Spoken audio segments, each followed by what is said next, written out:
Muy buenos días. Entonces, estamos en esta nuestra tercera tertulia del proyecto Tierra de Lectores. Para nosotros siempre es un gusto estar con ustedes, saber que estamos dispuestos siempre a crecer y a compartir. Em, La idea de hoy es que conversemos un poco con estos invitados tan especiales que tenemos. El tema de nuestra tertulia es literatura infantil y literatura en la infancia, así que vamos a establecer como algunas especificaciones al respecto de ese tema. Nuestros invitados de hoy, eh, tenemos por aquí a Diana Carolina Marín Suárez. Ella es docente normalista desde el 2007 y nos aclara por acá que es madre desde 2009. Yo me imagino que eso tiene mucho que ver con la marca maravillosa y especial que deja un hijo en nuestra existencia como mujeres. Así que más adelantico hablaremos con Diana Carolina al respecto. Ella tiene pues una experiencia como maestra desde dentro y fuera de las instituciones. eh, y es una madre que ha sido gomosa y dispuesta a aprender. También tenemos por aquí a Luz Doris López Ciro. Ella es licenciada en Español, Literatura y Magíster en Lingüística de la Universidad de Antioquia, especialista en Pedagogía de la Universidad Pontificia Bolivariana y Magíster en Investigación de la UNED en Madrid. Em, Ella se ha dedicado a la promoción de la lectoescritura en las instituciones donde ha laborado. Em, También ha sido em, docente por muchos años y ella desde el 2012, cuando llegó a las instituciones públicas de Medellín, continuó con el proyecto que hoy se denomina Familias Lectoras. En el 2015 le concedieron un premio, el segundo puesto como docente por su experiencia. Más adelante entonces nos contará más detallitos al respecto. Tenemos también a Julián Camilo Paniagua Ruiz. Él es un bibliotecario empírico. Eso me llamó mucho la atención de su perfil profesional, así que ahorita le voy a pedir que por favor me cuente o nos cuente más de eso de bibliotecario empírico. Em, y finalmente tenemos a Gloria Gudelo. Ella es tecnóloga en educación especial, promotora de lectura y utiliza la literatura como herramienta para el aprendizaje. Es cuentera hace 30 años y licenciada en lengua castellana. O sea que como cuentera debe ser una maravilla escucharla, así que ahorita le vamos a pedir a ella que nos comparta algo de esas habilidades especiales que tiene. Entonces, ellos son nuestros invitados del día. Vamos entonces a proceder como a preguntarles a ellos que nos cuenten un poquitito más acerca de sus experiencias personales. Entonces, a ver quién quiere empezar. Bueno, pues si quieren, Claro que sí. eh, estoy pues primero muy agradecida de la invitación. Me parece que la virtualidad es una gran posibilidad para podernos encontrar estas experiencias tan maravillosas. Pues en mi caso, desde que me nombraron como docente en Bello, en una institución que tenía muchos conflictos, para ese año que fue el año 1993, tuvimos como objetivo levantar esa comunidad de toda la problemática social que tenía que ver mucho con delincuencia, bandas, todo esto que es común en las comunidades, pero que nosotros no nos podíamos quedar con los brazos cruzados, sino que empezamos a fortalecer proyectos, fortalecimos la investigación y en mi caso la lectoescritura.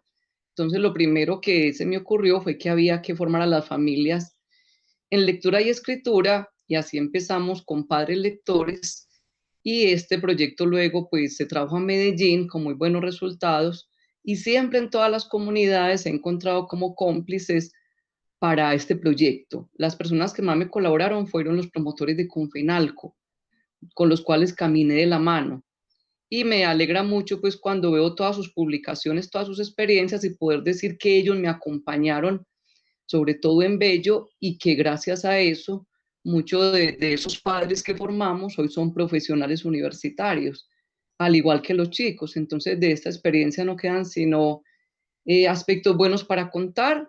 Y ayer le decía a mis compañeros que si no fuese por la lectura y la escritura, no le vería sentido hacer docente, porque no tendría mucho que hacer, y que la lectura y la escritura me dan siempre como el ánimo para, desde cualquier dificultad, poder salir adelante. Podría decirles pues como contarles esta experiencia.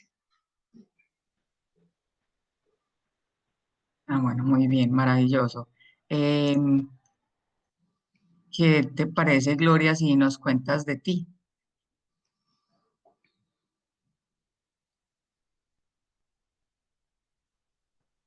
Ok, Para sí, ti. yo soy puentera y también soy pues, licenciada en lengua castellana, pero realmente casi todo, los últimos 30 años me he dedicado a la narración oral y a la promoción de la lectura. Eh, También por ser mamá no trabajé en aula, porque siempre quería estar en casa cuando mi hija llegara al colegio. Entonces, sí, el hecho de ser mamá es muy importante, sobre todo cuando uno es promotor de lectura. Mi hija fue una gran lectora pequeña porque su papá le dio siempre una gran biblioteca. Sin embargo, cuando llegó a los 12 años, abandonó la lectura. Y yo dije, Dios mío, ¿qué pasó aquí? Y fue muy dura esa adolescencia porque ella no quería leer absolutamente nada, tenía su mente en otras cosas. Sin embargo, les cuento que hoy en día pues, es mi maestra de lectura, ella es mi guía de lecturas porque es devoradora de libros. Entonces esa labor nunca se pierde, a pesar de los avatares que uno tenga en esa crianza y esa adolescencia que es tan dura. Bueno, les voy a contar un cuento si quieren. Bueno, ¿qué más les cuento de mí? No, que he apoyado, tuve la suerte de tener el apoyo de Luz Doris López para mi tesis de grado y ser mi tutora pues, de prácticas, y con ella aprendí muchísimas cosas, inclusive pues les cuento que ese proyecto de familias lectoras logramos el año pasado conseguir un recurso de la Secretaría de Cultura, nos ganamos un estímulo. Hicimos un trabajo buenísimo que cuando quieran se los podemos compartir, tenemos videos, tenemos unas evidencias muy lindas, trabajamos con 44 padres de familia y abuelas de niños, pues de familias que querían aprender herramientas para leerles a los nietos, entonces fue una experiencia muy linda.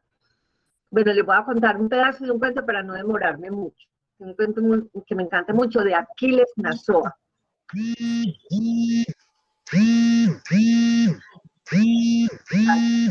Sonando un celular por ahí.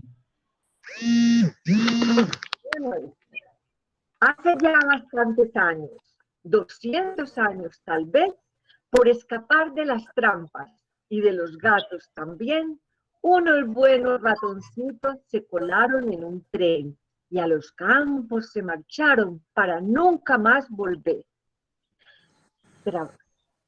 Trabaja que te trabaja. Llegaron por fin, camina que te camina, llegaron por fin al pie de una montaña llamada la montaña Yo no sé. Y entonces dijo el más grande, lo que debemos hacer es hacer aquí una cueva y quedarnos de una vez, porque como aquí no hay gatos, aquí viviremos bien.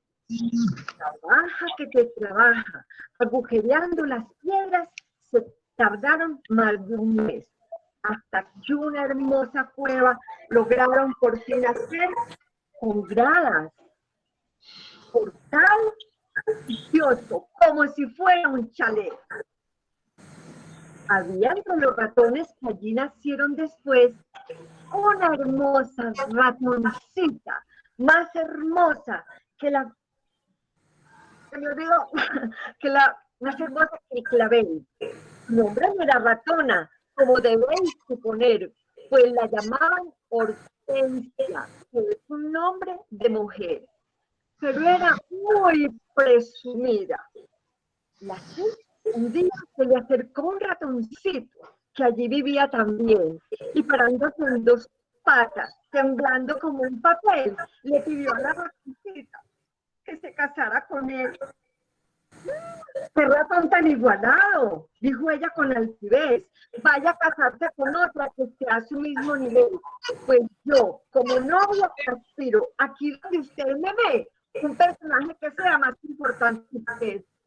Y saliendo a la pradera, llamó el rey, diciendo, ¡hey! Usted que es tan importante porque el mundo es el rey, venga a casarse conmigo, que yo soy digna de ser la esposa de un personaje de la importancia que usted. Aceptó al escucharla, le dijo, más importante es la nube que me tapa en el verano y en el invierno también. Pues mejor que usted en la nube, con ella me casaré. Mas la novia de la esposa habló y le dijo también, más importante es el viento, que al soplar va a mover. Y así fue del viento. Y el viento le dijo, mejor que yo en la montaña, que detiene mi paso, lo mismo que una pared. Pues me iré a la montaña, espérate conmigo, eso es lo que quiero ver. Y la montaña le dijo, mejor que yo, los ratones, los que viven a mis pies, que agujereando las piedras hicieron ese chaleco donde ha salido usted. Entonces la jovencita bajó la cabeza y buscó a aquel ratoncito al que un día despreciara por ser tan pequeño él. ¡Alfredito! ¡Alfredito! Porque se llamaba Alfredito. Ay, perdóname, Alfredito, me encontró por allá triste, sentado recostado en un árbol.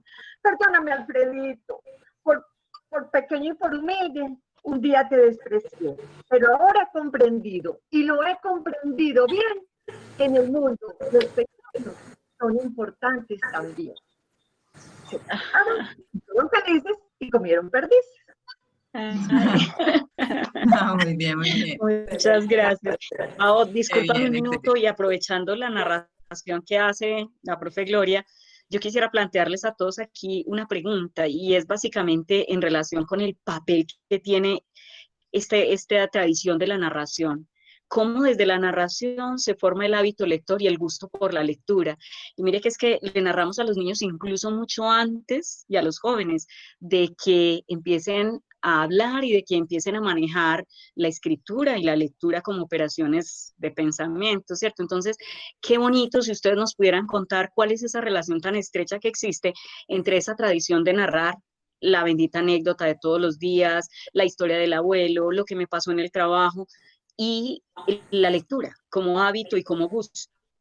Gladys, vamos a capturar esa pregunta y la voy a tener aquí sostenidita en mi mano porque quiero que Camilo y Carolina nos cuenten de su experiencia profesional antes de proceder como con esas preguntas tan bien. interesantes que yo sé que tenemos en el tintero. Camilo, te escuchamos. Cuéntanos qué es eso de bibliotecario empírico.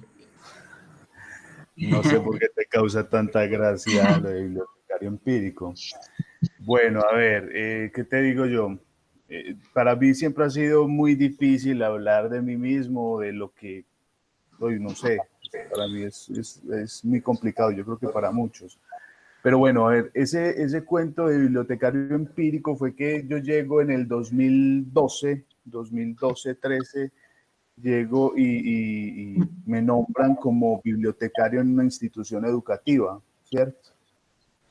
La verdad no sabía que existía, bueno, sí, en mi colegio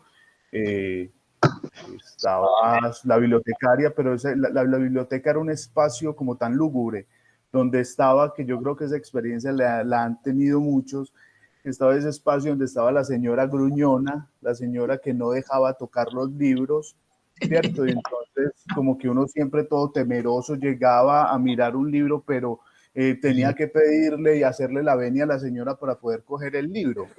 Incluso ni se prestaban los libros, que era una cuestión que ahora que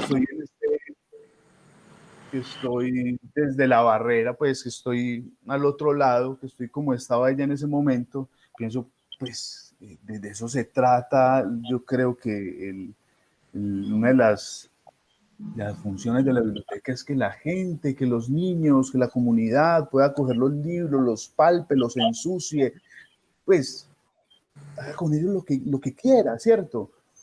Entonces llego yo a esta institución educativa me nombran como bibliotecario y lo que me encuentro es una rume de cajas impresionante con un montón de libros viejos que yo te digo que me tocó sacar libro por libro, limpiarlos, yo creo que yo traje ácaros aquí a la casa, una cosa impresionante. Y entonces, empírico, ¿por qué? Porque entonces me tocó desde cero, ¿cierto? Me tocó empezar a mirar qué voy a hacer yo con estos libros, me imagino que esto tiene un orden, y también pues porque ya tenía como la experiencia de estar visitando asiduamente la biblioteca piloto. Yo no soy, tengo formación en historia, entonces ya tenía mucha relación con la biblioteca. Entonces, lo empírico es empezar desde cero, empezar a mirar cómo empezaba a funcionar esos libros, pues sacar esos libros de ahí, empezarlos a rotar, que los estudiantes empiecen a llegar a la biblioteca. Y yo creo que en un principio me vieron como yo veía a esa señora bibliotecaria de la institución educativa donde estuve, porque claro, estaba apenas organizando y todo el asunto, entonces era complicado. Entonces ahí es donde viene la cuestión de lo empírico como bibliotecario. Lo que pasa es que Camilo me hace acordar de Doña Berta, así se llamaba la bibliotecaria de mi colegio, y era tal cual la persona que Camilo describió, el ogro que a uno le daba hasta miedo ir a la biblioteca, o para uno lo peor era que le dijeran, váyase para la biblioteca, hay que ir a la biblioteca en la clase de hoy, y uno decía, uy, no, no, no, qué horror. Entonces yo espero, Camilo, que desde desde ese punto de estar en el otro lado, hayas logrado que los chicos cambien esa imagen que tenemos. Yo sé que no soy la única, muchas personas tenemos esa imagen de los bibliotecarios, de esas personas gruñonas, enojonas, que no se les puede preguntar nada, que les choca, que uno, que le van y le buscan, vea, usted no ve, vea, mire pues el libro ahí, se lo tiran a uno encima de la mesa. Entonces, ojalá que hayas logrado hacer ese cambio. Pues bueno, no sé, no, además que sí lo he logrado, claro, pero hay formas de ser. Entonces la forma de ser mía es como muy, me ven como muy serio, muy allá, entonces el estudiante siempre tiene como su reserva, pero en el momento en el que ya me conocen, que ya entro a conversar con el estudiante, yo creo que esa imagen va cambiando, pero yo creo que de entrada sí tienen esa imagen de mí, tienen esa imagen como que, uy, choca, repele, pero bueno, con la conversación yo creo que se van limando asperezas y bueno, nos vamos haciendo amigos y vamos compartiendo lo que es este cuento de la biblioteca escolar. Bueno, otra cosa que me fue importante, esa biblioteca escolar que yo creo que también muchos de ustedes han vivido, esa biblioteca, la biblioteca escolar como depósito de libro viejo, de textos académicos, donde nos llenamos un montón de textos académicos que yo digo a veces cuando llegan a mi biblioteca a hacer donaciones y me dicen, no, es que yo tengo un libro de 9º grado, tengo una cantidad impresionante. No, pues muy bien señora, muy bien señor, no, pero esos libros dejémoslos allá. En este momento, pues, es importante llenar las bibliotecas de otro tipo de textos. Entonces, esos depósitos, la biblioteca como depósito de libro viejo, también esa imagen hay que cambiarla. Hay que empezar a erradicar eso y los libros como tales, los libros es como para el historiador el archivo. Y mucha gente piensa, uy, es que el archivo y ustedes tienen de dónde coger. No, los libros, igual que los archivos, hay que ponerlos a hablar, ¿cierto? Como tal están ahí, pero hay que llegue la persona, que los ponga a hablar, que se cuestione. Una cosa que me pareció hermosa ayer que hablábamos con Luz Doris, que ella dijo la confrontación permanente que se debe vivir en la biblioteca escolar, confrontar los libros, preguntarse, cuestionar, pensar a partir de esos libros que leemos. Y yo creo que eso es una de las funciones que debe tener, o uno de los principios que debe tener la biblioteca escolar para nuestros estudiantes y para la comunidad educativa como tal? Vea qué interesante eso de la biblioteca escolar, sí es muy importante y sería muy rico que desde las instituciones educativas nos pusiéramos las pilas como a transformar ese espacio en algo mucho más cercano y más, no sé, llamativo para los estudiantes. Más dinámico. Bueno, más dinámico, exacto. Bueno, Carolina, cuéntame o cuéntanos más bien eso de la mamá gomosa, eso de que soy mamá desde 2009. O sea, parece que el hecho de haber tenido a ese ser que depende de uno, casi que yo creo que para el resto de la vida uno siempre depende de la mamá, para lo que sea, marcó mucho marcó un hito en tu historia personal. Entonces quisiera que nos contaras un poquito sobre eso, sobre tu experiencia eh, profesional. Claro, claro que sí, yo les voy a contar. Eh, con relación a lo que decía Camila, a mí me consta que los niños, algunos niños iban a la biblioteca a esconderse de la lleva, a esconderse a jugar escondido, y entonces era el lugar que les quedaba más cerquita, ahí detrás de los como de los estantes, y ahí se quedaban, es que y después salían corriendo, habían otros que empujaban los libros que estaban de pie, porque de pronto no se reconocía ese espacio, no lo sentían ellos todavía, bueno. Y ellos al principio, claro, nosotros teníamos que decirles qué pena, pero así no es, ¿cierto? Y venga, ¿usted qué fue lo que le pasó, ¿cierto? ¿Usted dónde entró? Bueno, y cuestionarlos también después del descanso, y como la voz de Camilo es una voz así de zorro, que después conocieron también en alguna historia de su casa, entonces era como que ya, esa, más que como que la señora Berta, ¿cierto? Bibliotecaria, era como una persona que estaba aprendiendo a conocer y me empieza a interesar, ¿cierto? ¿Qué será? Nos lee y nos hace también divertir y bueno, y lo conocemos y ya entonces le empezaron a decir el bibliotecario, ¿cierto? El señor bibliotecario, Camilo el bibliotecario y ya con el tiempo Cami como yo, ¿cierto? Si yo le decía a Cami, ellos también. Pues ya todos, ¿cierto? Entonces es una relación que sí va cambiando y también pues la pude compartir con Camilo. Y a mí sí me tocó una bibliotecaria muy bella, muy amable, de la Casa de la Cultura de mi barrio, que me ayudaba a hacer tareas. Ella me enseñó qué era el índice, ella me enseñó qué era, pues era, uno iba como a la biblioteca a hacer, que las consultas, ¿cierto? Que era ir a escribir lo que decía un libro literal, de una respuesta de cualquier cosita así, a transcribirlo, y ya con el tiempo fuimos entendiendo para qué era, pues como ese espacio, ¿cierto? Pero fue la bibliotecaria la que estuvo ahí acompañándome en esa experiencia. Me parece muy especial. Sí, esto viene cambiando y bueno, creo que también a Gabriela, mi hija, que ya tiene 11 años, eh, le tocaron otras bibliotecas, ¿cierto? Cuando ya está aquí, pues parques, bibliotecas y todo que antes pues no teníamos. Muy contenta de estar aquí, qué rico que conversemos y revisemos cómo somos, ¿cierto? Como escuela. Yo soy profe en San Antonio de Prado, soy profe de primero y soy normalista. Esto quiere decir que me gradué de un colegio en el que me preparé para ser maestra y estudié no hasta 11, sino hasta 13, como una técnica, ¿cierto? Como lo que le llaman ahora una técnica de ser profesora, pero yo soy profesora como desde sexto, desde noveno, como estuve todo el tiempo como compartiendo con otros y compartiendo el aprendizaje y me gusta mucho. Y qué rico que podamos conversar y revisarnos como escuela, ¿cierto? Cómo somos como familias, cómo somos como comunidades y bueno, qué rico que sigamos conversando.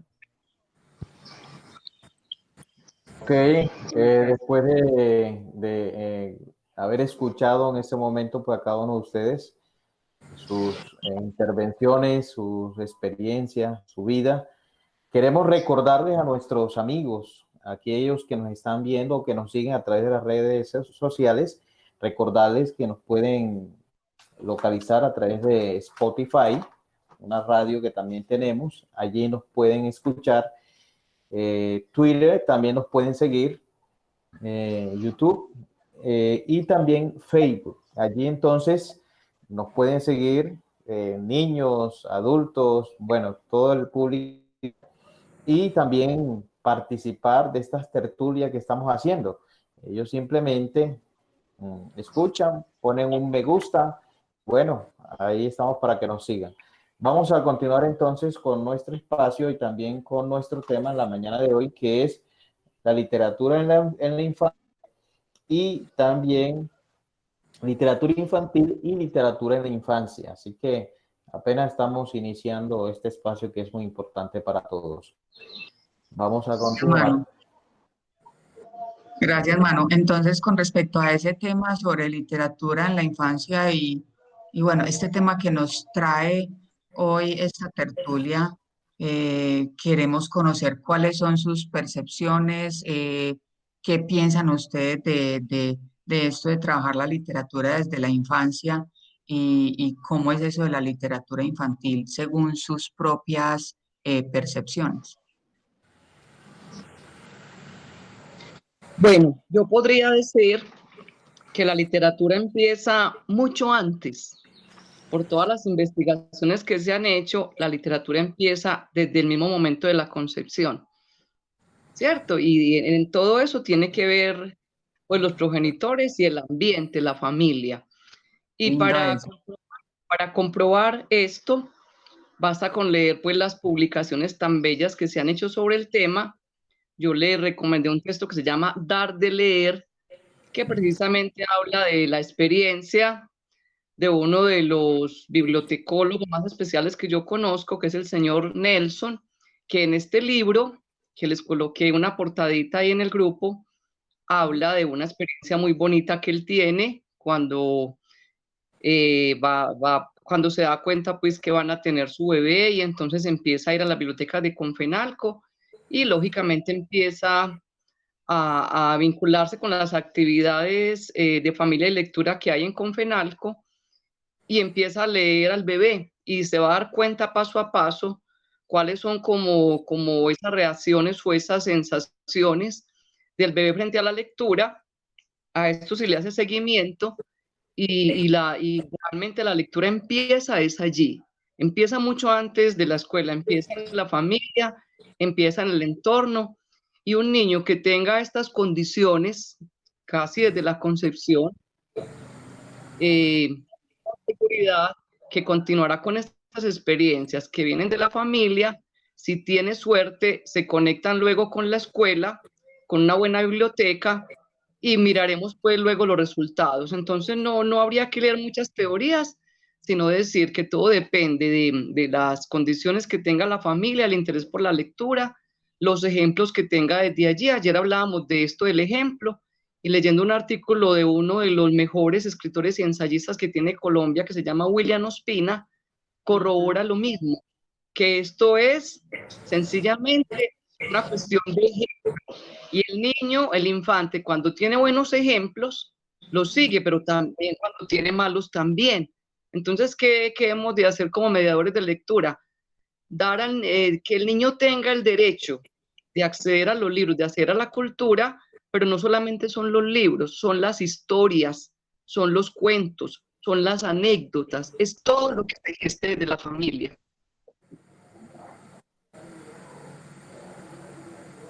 Así es, Luz Doris, tienes toda la razón con eso que estás diciendo. Por ejemplo, Gloria, ¿qué tienes que decirnos tú al respecto de esta temática?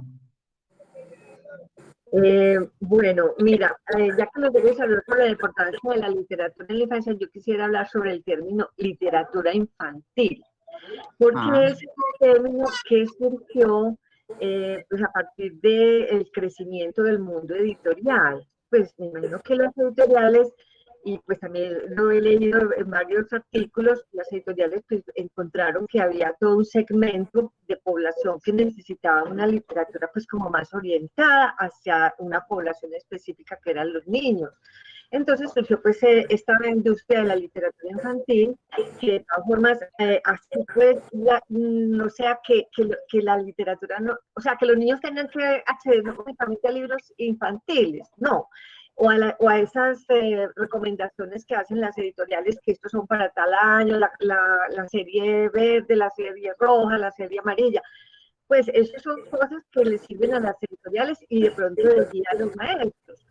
Pero aún así han salido cosas maravillosas, ha sido una gran herramienta para los que hacemos pues mediación de lectura y promoción de lectura, porque afortunadamente pues esta industria ha dado a conocer grandes autores, grandes historias maravillosas que hoy en día son clásicos y entonces nos han ayudado mucho, pero de todas formas tenemos que tener siempre claro que la literatura es toda y es universal, porque hay virus, por ejemplo, hoy en día, con todo el desarrollo de la tecnología, es increíble ver cómo algunos niños, yo tengo muchos libros de información científica sobre la naturaleza, sobre los inventos, y veo que a veces yo hago pequeñas tertulias aquí en la unidad con los niños de la unidad y les encantan los libros de ciencia, los libros de dinosaurios, que ustedes saben que hay temas pues también que les encanta viendo de ciertas edades, de no solamente pues, esas enciclopedias,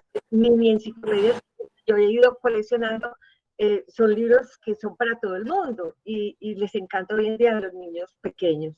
Entonces es muy bueno decirles, bueno, vamos a mirar los libros y ahora sí vamos a leer un cuento, porque también el cuento es fundamental en la infancia.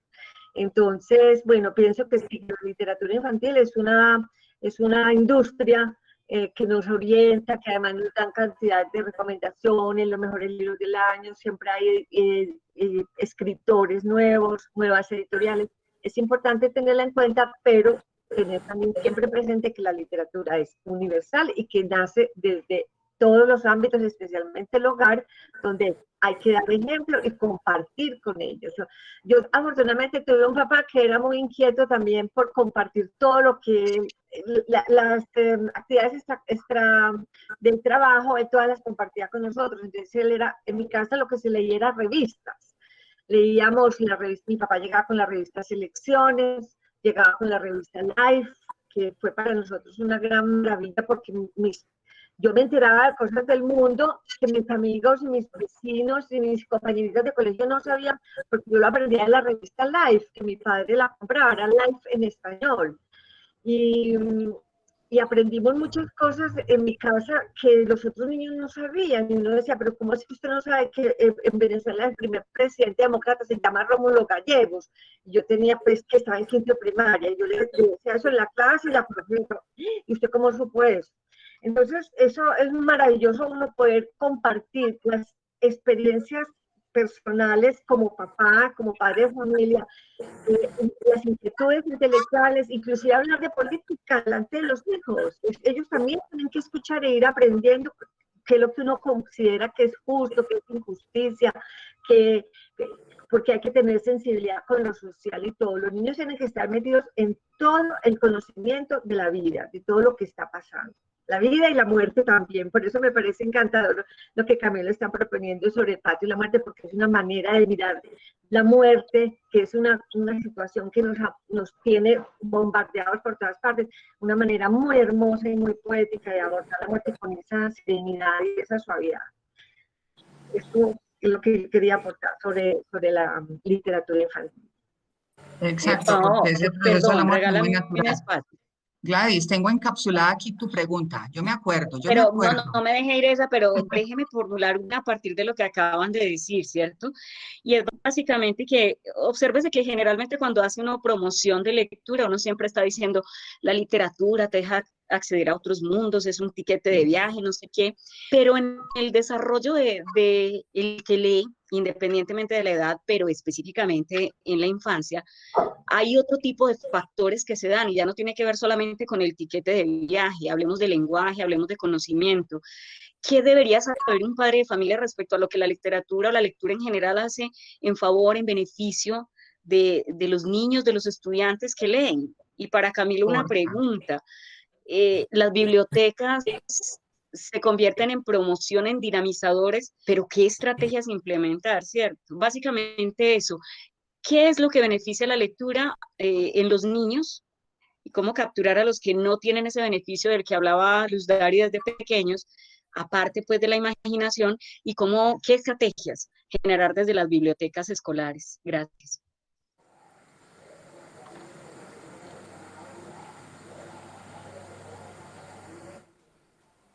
¿Contesto? Claro, claro que sí. Bueno, ese ha sido siempre como el punto álgido de la biblioteca escolar, o al menos como que qué estrategias utilizar para llamar la atención de los estudiantes.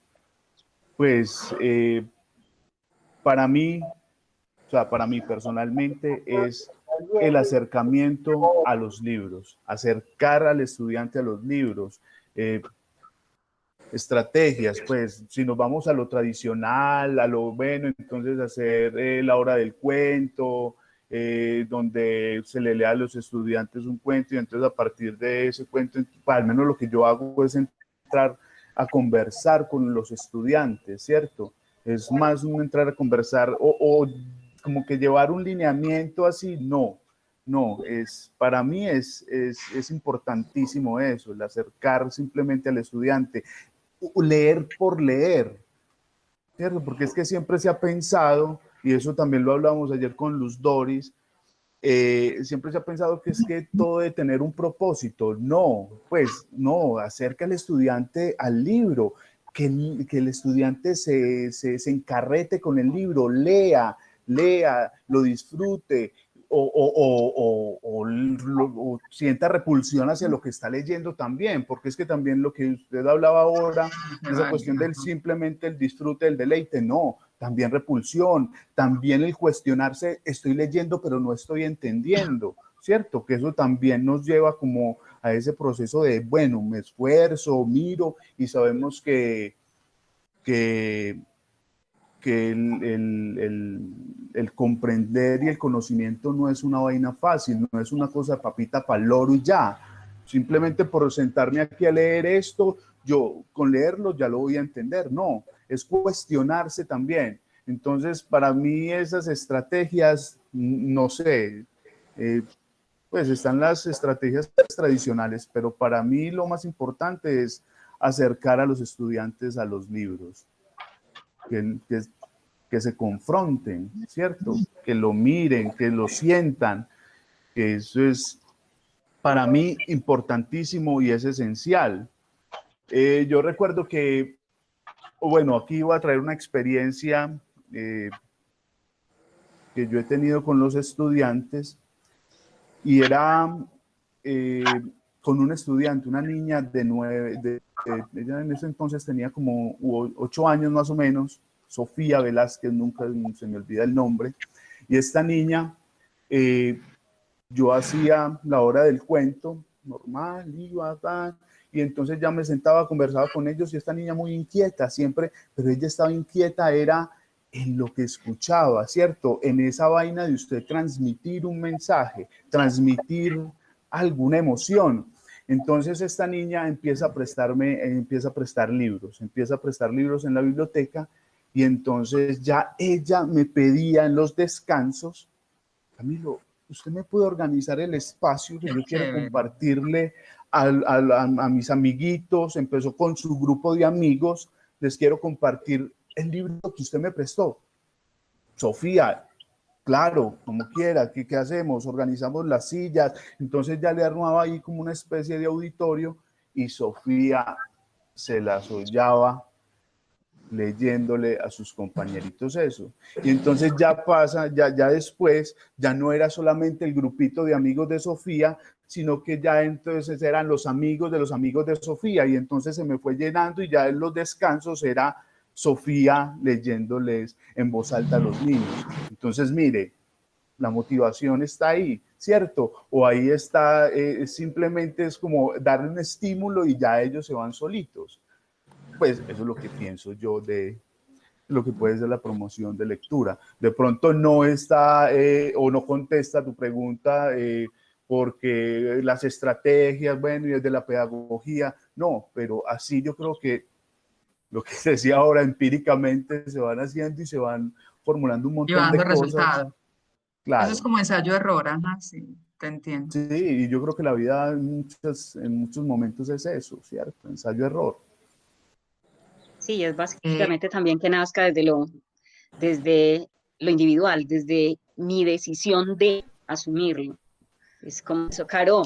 Y respecto a vos que tenés a tu hija de 11 años, eh, ¿qué se enriqueció o qué vio en la vida de Gabriela cuando la lectura apareció por ahí desde de la mamá? y yo creo que eso va muy de la mano de la primera pregunta que habías hecho, Gladys, con respecto a qué tienen que saber o qué deberíamos saber los papás para fortalecer esa competencia lectora en en nuestros hijos, ¿cierto? Claro. Bueno, yo quisiera antes de hablar de mi experiencia como mamá y de eso que también he vivido pues como desde la lectura, quisiera pues como agradecerles porque también pues como que ponemos ya claro en los espacios la diferencia, ¿cierto?, entre la literatura infantil, que nos decía pues Gloria, esa parte de la industria y hay que tenerla en cuenta, ¿cierto? Ajá. Pero realmente no nos tenemos que limitar en la casa a tener libros de cuentos, ¿cierto?, para niños, o tener que comprar un cuento de Disney, o tener que comprar, no necesariamente, ¿cierto? Podría ser cualquier libro, ¿cierto? O cualquier texto inclusive, como hablar, ¿cierto? Como conversar, como contarse las historias, en esa idea amplia de lo que eh, es acompañar al otro en la lectura, en ese dar de leer, en ese conversar que nos contaban los Doris y Gloria también que han tenido dentro de la escuela, pero también pues como mamá, claro. Entonces, pero está ahí esa diferencia. Entonces, qué rico que también lo pensemos para las familias que también nos están escuchando, que nosotros quisiéramos pues como que la escuela también, pero además la casa, sea un nido para leer, pero ese leer amplio de conversar, ese leer amplio de contarse las historias, las anécdotas, de tener los espacios para enriquecernos con la palabra, ¿cierto? Me parece pues como muy especial. Y la literatura sí, pues también es llenarse de imaginación y de otras cosas que uno no vive, ¿cierto? Y que las piensa en ese momento. Entonces es una cosa muy bella. Y bueno, con lo que decía Cami ahorita de ese leer por leer, ¿cierto? Y esa experiencia que él ha tenido, que su formación también de historiador y su experiencia con las bibliotecas y con la escuela y todo lo que lo hace a uno la vida, ¿cierto? Le permite pues vivirlo de manera como sin tener que pensar como con angustia qué hago para que les guste, ¿cierto? Más bien cómo acompaño esa experiencia ampliamente. Y entonces hay una canción que acordó, una canción de Jorge Drexler, que dice es que amar la trama más que el desenlace. Y esa frase me quedó sonando como en estos días un montón y se me junta con esto que dicen ustedes, ¿cierto? No necesitamos un objetivo, ¿cierto? O cuántos, o que no, pues es más, qué rico que nos concentráramos en la experiencia, ¿cierto? En lo que vivimos todos los días, en la emoción que nos da vernos, en desconectarnos también un poquito y conectarnos con lo que es el otro, pero no pensando que la virtualidad está mal, no, también está bien, pero teniendo los espacios en la casa para todo, ¿cierto? No quedarse solamente, por ejemplo, en Facebook a veces, o solamente que en los estados, que solamente viendo, pues porque uno hace, ¿cierto? Y se mete como en esa película y no, hay que hacerle preguntas a eso, ¿a qué más le dedicamos el tiempo en la casa, ¿cierto? A conversar. O tenemos, por ejemplo, en disposición de los niños otros medios que no sean los digitales para que se acerquen a la lectura, estas revistas que son encantadoras, pues hasta un texto, pues que esa es otra pregunta también. Las bibliotecas guardan los textos y qué rico que pudieran las familias también saber que es que se pueden llevar también los textos para la casa, ¿cierto? Que la mayoría de bibliotecas y las de las escuelas, no creo que sean las excepciones, se prestan los libros, ¿cierto? Entonces, como que qué rico que pudiéramos aprovechar todo lo que hay en una biblioteca escolar también. Bueno, que se han alimentado y otras que, por supuesto, como dice Camilo, todavía nos falta también eso, ¿cierto? Ah, qué rico que la escuela tenga la biblioteca que soñamos, y eso lo tenemos que primero sentir como necesidad. Ahora yo Me quisiera entendí un decir montón. algo Sí, claro que sí. para Bienvenida. complementar la participación de Carolina, y es que es verdad, yo pienso que para llevar a un niño a la lectura o a consultar un tema que le guste, hay que arrancar de la emoción, tanto de la emoción que uno siente por cualquier tema. Usted comparte primero con la oralidad, con la conversación, esa emoción, ya puedes inducirnos a que bueno, consultemos o leamos un cuento sobre eso o consultemos sobre ese tema. Pero lo que Carolina dice muy cierto, cualquier cosa es digna de ser leída, si tiene una calidad, obviamente que nosotros seríamos el filtro, pero cualquier tema, ya sea la naturaleza, las relaciones humanas, lo que sea, o la fantasía, obviamente, de los juegos. Y Y eso a me eso le agregaría yo también, tú dices que la lectura, la literatura parten de la emoción y yo diría que también ahí cabe la palabra interés. Por eso mismo que tú estás mencionando, claro, pues que me llama la atención de las ciencias naturales o de las relaciones humanas, en fin, así es, así es. eso. Y quisiera también agregar una última cosita, y es que afortunadamente, al menos acá en Medellín, existe ya el programa oficial de lectura y escritura, ya pasó a ser lectura, escritura y oralidad, que le está dando una gran importancia a la parte de la conversación, la oralidad, que realmente me parece pues, que ha sido un acierto, e inclusive tenemos un grupo de cuenteros que vamos a analizar este proyecto de lectura, escritura, oralidad para analizar, porque obviamente desde el Estado se propicia la oralidad como un derecho del ser humano,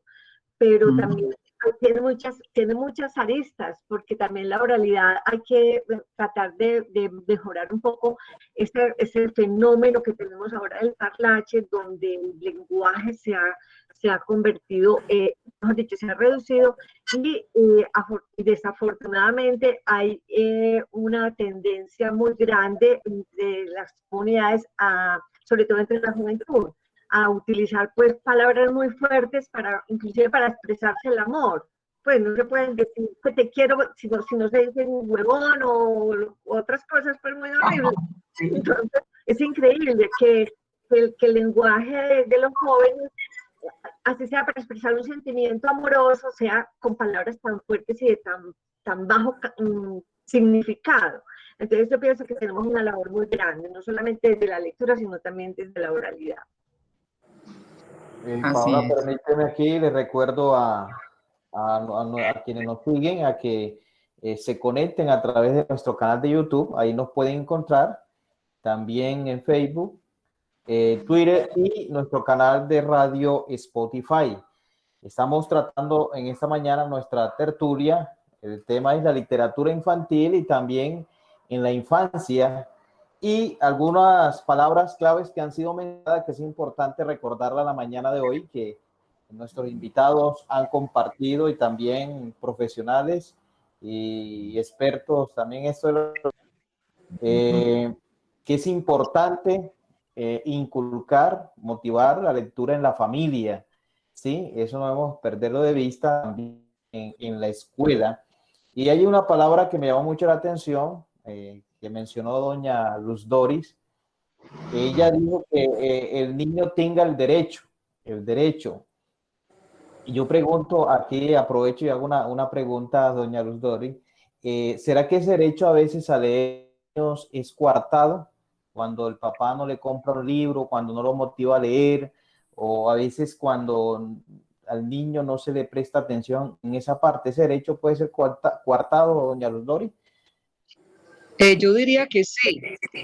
Y tristemente, en la época en que hay más asequibilidad o accesibilidad a los libros como hoy, porque si algo de bueno tiene ahora esta condición de la virtualidad, es que los libros llegan con más facilidad.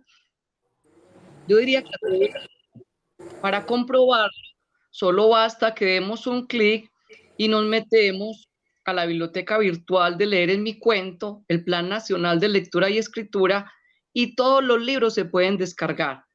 Pero para acceder a eso, debe haber un padre que esté consciente que esas bibliotecas existen que enrute a los niños a las búsquedas que le podrían beneficiar y que esté un poco apartado de todo lo que es la apuesta comercial, porque también es muy complicado, a pesar de que estemos en la época de mayor información, irónicamente también tenemos el obstáculo frente a lo que la gente elige. Entonces, diría que esa es la dificultad que tenemos. Por eso es tan importante esta labor que tenemos los mediadores de servir como ese puente para decirle a las personas, mire, existen estas páginas, existen estos libros, les compartimos bibliotecas enteras, entonces miren que la información está allí. Pero ¿qué requerimos? A alguien que pueda servir como vínculo, que pueda ser un mediador, que le diga a las personas cómo acceder y cómo estos libros que están a solo un clic, pero a un clic están las buenas lecturas, pero están también otras posibilidades que no necesariamente serían las que podrían colaborar mucho a las personas, y ustedes saben a qué me refiero. Un video violento se reproduce instantáneamente con más facilidad que un buen libro. Entonces yo dejaría pues como esa inquietud. Sí, correcto. Gracias, doña Luz Doris. Hago la pregunta porque yo he escuchado expresiones como esta, ¿verdad? Es que mi papá no me enseñó a leer, o mis padres no me enseñaron a leer, o nunca me colocaron en la escuela, etcétera, etcétera. Entonces, desde ese punto de vista, hago también la pregunta y tiene razón en lo que dicen. Antes de darle espacio a la compañera Zuleiner, quien tiene una pregunta también para plantear, recordemos también que Juan Camilo habló sobre leer por leer. Es importante que se apasionen, ¿verdad? Los muchachos, los niños, los adolescentes y los adultos nos apasionemos de leer por leer. Y aquí hace como el énfasis de leer y leer, es porque hay que motivarse, hay que ponerle interés, hay que tratar como devorarse esos libros cuando los tenemos en nuestras manos y estamos leyendo. Y Carolina, recuerdo también que dice que la lectura nos ayuda a enriquecernos. Así que, entonces, habiendo tenido en cuenta ya lo que han mencionado, vamos a darle entonces espacio a la pregunta a nuestra compañera Zuleiner, que también tiene una pregunta allí, valga la redundancia, para plantear. Muchas gracias, Manuel. Bueno, a lo largo del conversatorio hemos dicho que la lectura es universal, ¿cierto? Que la literatura infantil no solo es para niños, no debería considerarse como que este tipo de libros es única y exclusivamente para niños. Y respecto a ello, el compañero Camilo nos comentaba que hay un libro titulado El pato y la muerte. Él decía que ese libro se puede analizar desde la perspectiva de que como un niño, de cómo se le va a hablar a un niño de la muerte, ¿cierto? A esa edad, ¿cómo le vamos a mencionar un tema que quizás para nosotros es caótico? Entonces nos gustaría que Camilo nos hable un poco al respecto de cómo nosotros podemos, como adultos, podemos interpretar o analizar libros, ¿cierto? Este tipo de libros para nuestros niños, que no por ser un tema quizás que lo vemos complejo desde nuestra percepción, es limitado para ellos. ¿Cómo podemos incluir esos textos? ¿Cómo podemos acercar a los niños a ese tipo de literatura que, si bien trata temas traumáticos, entre comillas, son temas que ellos pueden analizar desde la infancia? Sí, mira, pues pensar que, bueno, sí, lo de la literatura es universal y todo esto y ese tipo de temas tabú. ¿Cómo llegar a los niños con esta clase de libros? Espérate que estoy como, se me fue como la onda. Por ejemplo, este texto del que nos habías hablado ahorita, del pato y la muerte, ese texto, pues porque yo escucho ese título y yo digo, uy, ¿yo será que sí le puedo leer ese libro a mi hijo que tiene 13? Precisamente acaba de pasar por una experiencia traumática con respecto a ese tema. Entonces, de pronto uno como papá, y no sé si Carolina, los que tienen hijos, lo han hecho, pero yo he tratado como de que él vea la muerte como un proceso natural por el que todos tenemos que pasar y que eh, no, o sea, puede llegar bajo diferentes circunstancias, ¿cierto? Que son ajenas a nuestra voluntad, además. Entonces, de todas formas, eso genera una pérdida, entonces uno, eso lo desacomoda a uno totalmente. Entonces, ese libro, El pato y la muerte, la verdad, ese título es muy impactante. Si me impactó a mí como adulta, yo creo que a los muchachos que son como con ese amarillismo, si se puede decir, no sé, Gladys Uchi, si me apoyas en ese término de amarillismo con los chicos, que cualquier cosa de muerte les llama la atención. Entonces, sí me pareció impactante a mí ese término, ese título, perdón, del pato y la muerte. No sé, Carolina, por ejemplo, si se lo leerías a Gabriela, Camilo, tú que nos hablas de ese texto, entonces, ¿por qué leer ese texto? ¿Por Exactamente, qué leer? Pau. Porque precisamente yo creo que que ahora te la respondiste tú misma, Ah, sí. es la vida. Sí, es la vida, es la vida. O sea, ¿por qué siempre entonces tener unos temas tabú que no se pueden hablar, no, la vida es esto, son procesos naturales, es lo que usted puede experimentar en cualquier momento. Hoy un niño ve a su abuelo, ¿cierto? A su abuela, a su tío, a su perro, y ya mañana no está. Pero entonces es eso, acercarlos a eso, es un proceso natural, no está, claro, te genera dolor, vas a sentir nostalgia por lo vivido, por lo que no se vivió, por el futuro, pues, ¿sí me entienden? Un montón de cosas, entonces es eso, es la vida misma, ¿cierto? Entonces la literatura, ¿qué pasa? La literatura a veces también, o a veces no, siempre te va a mostrar, va a estar una ventana donde el otro está allá y yo estoy acá, ¿cierto? Entonces, a partir de lo que yo miro en el otro, también puedo identificar muchas cosas mías, las emociones que yo pueda sentir, como yo perciba el mundo, también puede, no sé, estimular a que yo me identifique con otras cosas. Entonces, me parece que en esta medida la literatura, no sé, contribuye a que nosotros veamos la otredad también. Ahí, Pau, qué Este pena otro que hacer un comentario. piensa, siente y percibe el mundo diferente a mí, y que podemos tener muchas cosas en común, pero que de igual forma somos diferentes. Me responde ahí la segunda pregunta que planteaba al respecto de cuál es el beneficio de leer, ¿cierto? Y es ese otro aprendizaje que no es un aprendizaje académico, es un aprendizaje emocional, es un aprendizaje relacional y social también, ¿cierto? De poder establecer vínculos con otros. Y en esa medida yo quería plantearle respecto a algo que dice la profesora Gloria aquí en relación con el proyecto de la profe Luz Doris. Dice, es necesario involucrar a las familias en el proceso de lectura, tanto para ellos como para que tengan herramientas para acercar a los hijos. El proyecto Familias Lectoras de Luz Doris López es una experiencia valiosa que vale la pena replicar. En este sentido, profe Luz Doris, yo quería hacerle dos preguntitas. La primera es, cuando usted se presentó, habló de la comunidad violenta en la que estaban desarrollando su proyecto. ¿Cómo ese proyecto que ustedes trabajaron ayudó a sanar heridas, ayudó a generar perspectivas de proyectos de vida un poquito diferentes a los que tenía el medio?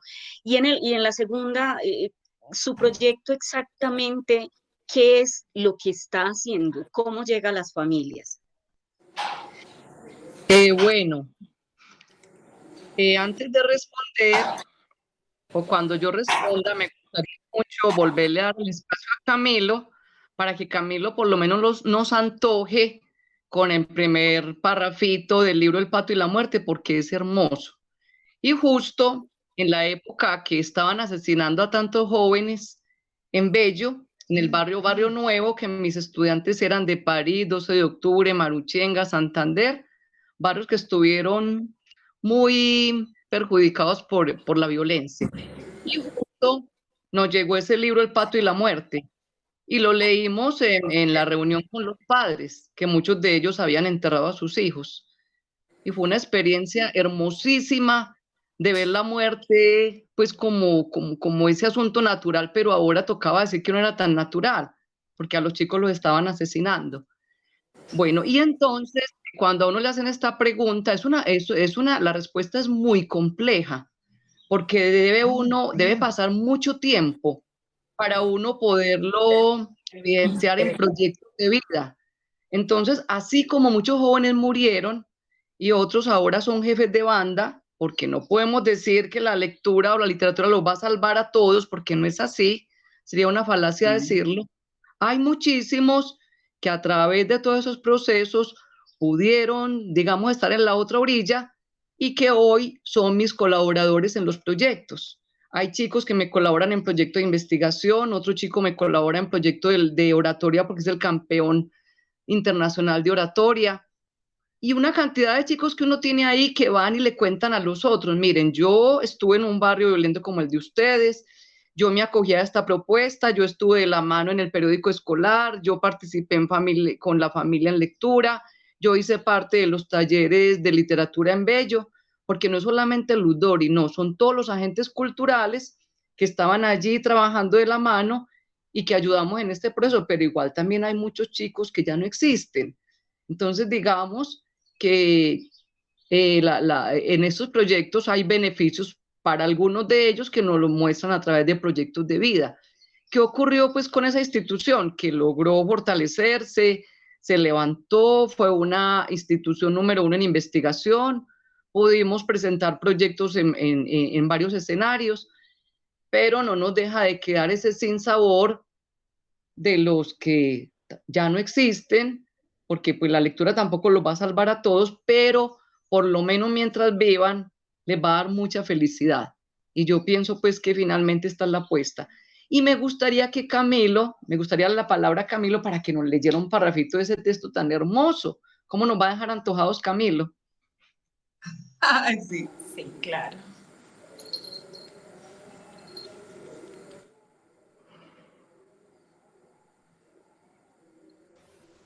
Aquí como problemas con el micrófono, claro, cómo no. Este libro se llama El pato y la muerte. No sé si alcanzan a ver. ¿Si alcanzan a ver algo? Es que está como muy... Sí, se alcanza a visualizar. Bueno. ¿Sí ven a ese pato tan hermoso? Sí. El pato y la muerte de Wolf Elbrook. Ilustraciones de Bárbara Fiore. Ah, no, editora, perdón. No sé si es que es como difícil aquí con estas camaritas, pero bueno, la idea es...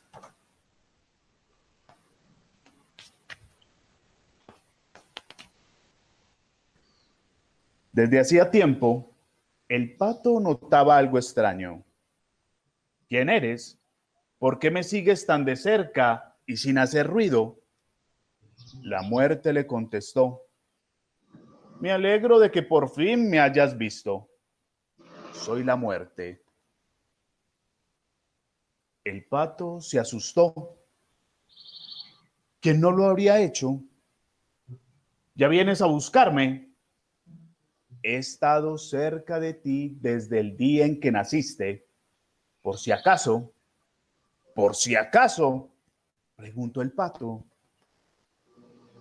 Sí, por si te pasaba algo, un resfriado serio, un accidente. Nunca se sabe. Ahora te encargas de eso. De los accidentes se encarga la vida, de los resfriados y del resto de las cosas que os pueden pasar a los patos de vez en cuando también. Solo diré una, el zorro. El pato no quería ni imaginárselo. Se le ponía la carne de gallina. La muerte le sonrió con dulzura. Si no se tenía en cuenta quién era, hasta resultaba simpática, incluso más que simpática. Dejamos ahí para que lo busquen, lo lean. Ay, Muy claro. bien. Sí, sí, ese fue una abrebocas muy interesante ese texto y yo sé que a todos nuestros espectadores les va a quedar sonando eso por allá en en ese inconsciente. Bueno, yo creo que vamos a ir dándole cierre a esta tertulia. Vean, lo que yo les dije, raras veces nos demoramos media hora, ¿vio? Yo les dije. Es imposible. Sí, sí, porque es que Paola, de verdad que los invitados han sido excepcionales, con unos aportes increíbles y maravillosos, entonces es muy difícil decir que vamos a cortar semejantes ideas y semejantes intervenciones. Dime, Camilo. no, que yo quisiera contar precisamente lo que estaba comentando ahora Luz Doris, una experiencia que tuve con los estudiantes. Resulta que, no sé si ustedes conocen un libro que ya se llama Johnny empuñó su fusil. No. ¿Lo No, no lo. conoce?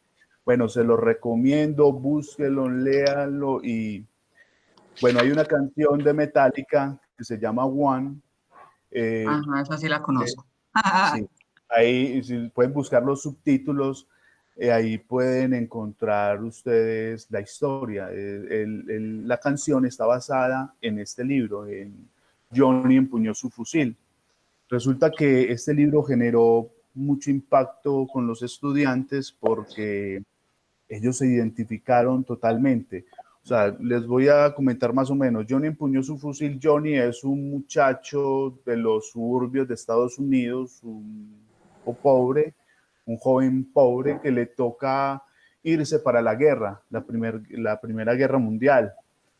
Porque Johnny llega a la Primera Guerra, bueno, no se los puedo contar, pero bueno, le pasa algo ahí que lo hace reflexionar sobre para qué la guerra, ¿cierto? ¿Por qué la guerra? ¿Por qué a nosotros, los pobres, nos toca ir y sacrificarnos en la guerra?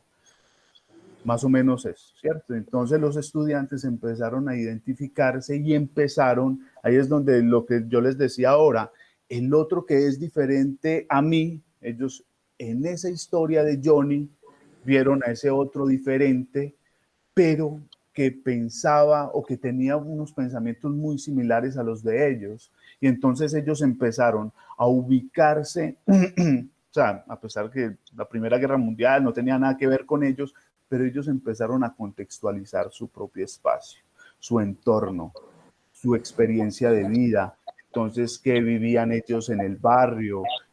Muchos entonces empezaron a recordar historias de sus amigos, tíos, primos, que les tocó meterse en estas guerras absurdas que se viven en los barrios de Medellín.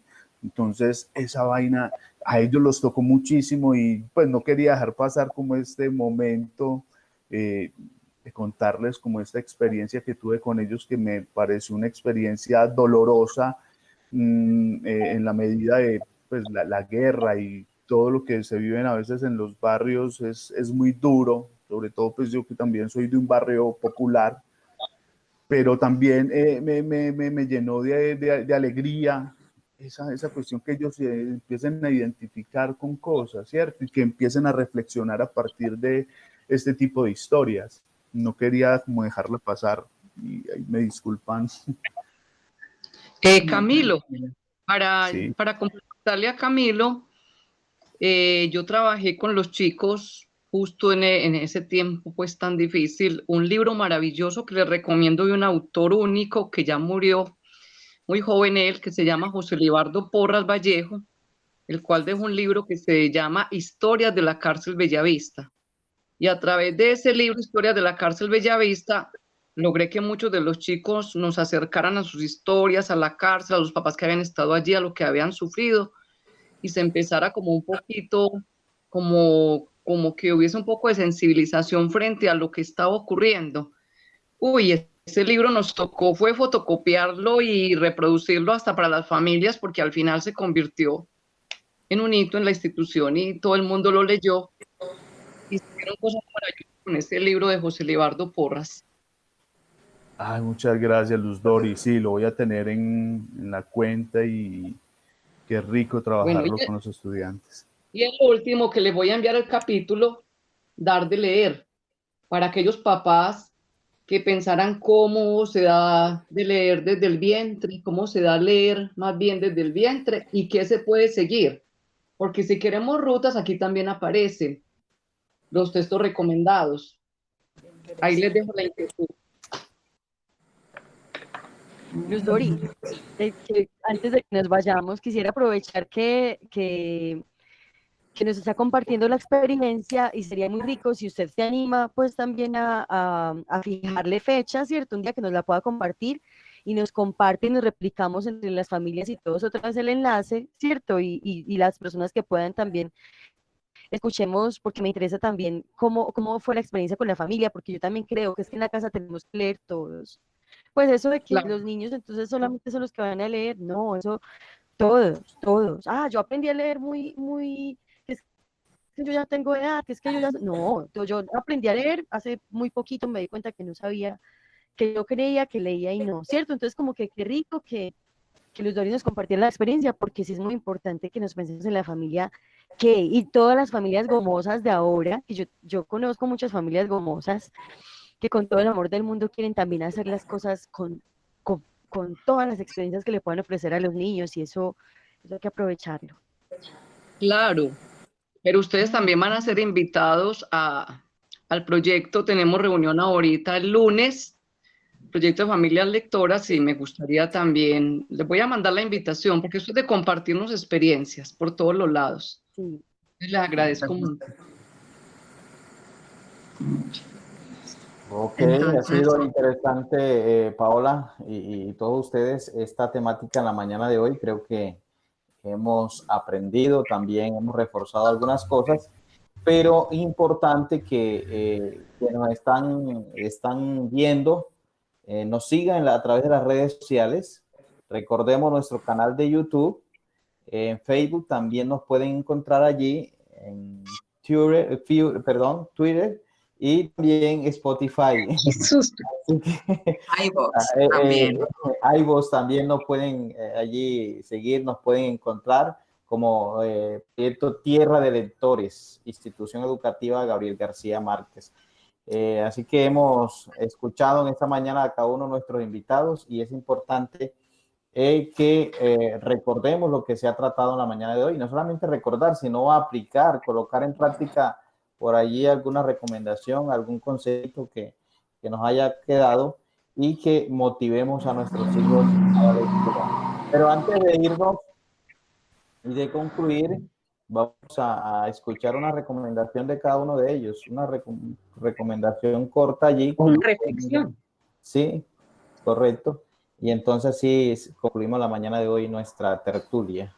Bueno, ¿cuál sería la recomendación? ¿Cómo se aprende a nadar? Nadando. ¿Cómo se aprende a leer leyendo? ¿Y cómo se hace que los hijos lean? Dando ejemplo. Gloria, tu recomendación. Bueno, mi recomendación es compartir las emociones, los intereses con los hijos y con los alumnos. Eso nos lleva después a la lectura, pero siempre tener cosas muy provocativas y muy provocadoras a la mano, ya sea inventar un paseo a la biblioteca, que visitar un parque de biblioteca es el programa más delicioso que puede haber. Hay que venir con los papás, porque es que en un parque de biblioteca usted encuentra talleres, encuentra biblioteca, encuentra computadores, obras de arte en las salas de extensión. Entonces es todo un programa. Entonces es como involucrar las emociones y los intereses de uno con los demás, con los hijos, con los alumnos. Eso es lo que y eso nos lleva a la lectura del mundo y a la lectura de los libros. Por aquí habías dicho, Gloria, que es necesario involucrar a las familias en el proceso de lectura, tanto para ellos como para que tengan herramientas para acceder, para acercar a los hijos.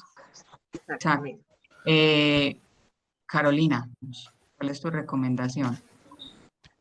Yo pues quisiera como hacer eco de lo que dijeron ellas, pues es eso lo que dice Luz Doris, lo que dice Gloria, es si yo, por ejemplo, empiezo a montar bicicleta, yo todavía no lo disfruto. Pues tampoco vamos a decir que uno coge un libro y ya, entonces me concentro y lo disfruto. No, hay que trabajarle muy duro.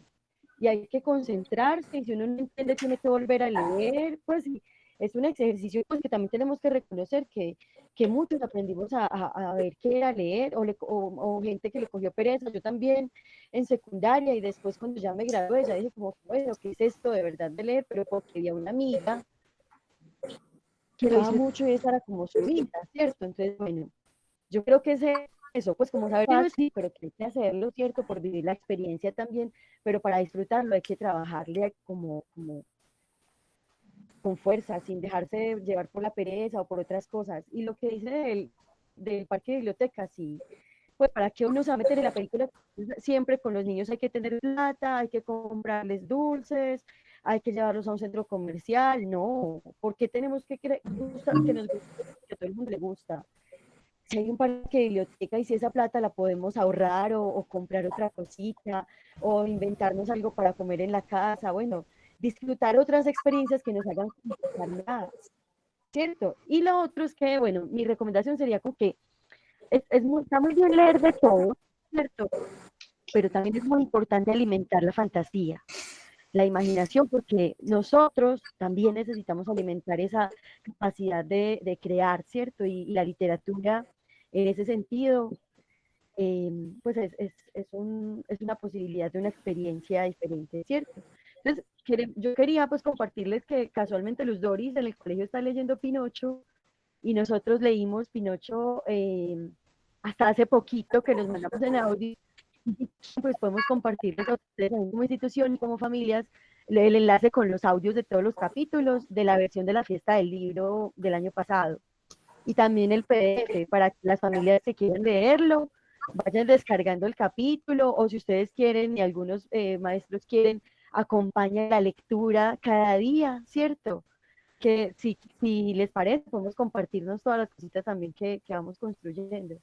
Qué rico. Claro que sí, claro que sí. Vamos con Camilo. Camilo, ¿cuál es tu recomendación? Aparte de la que ya nos has dado, pues.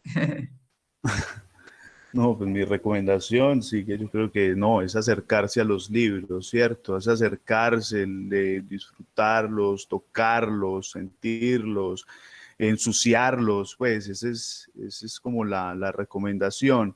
Y alguna vez bueno,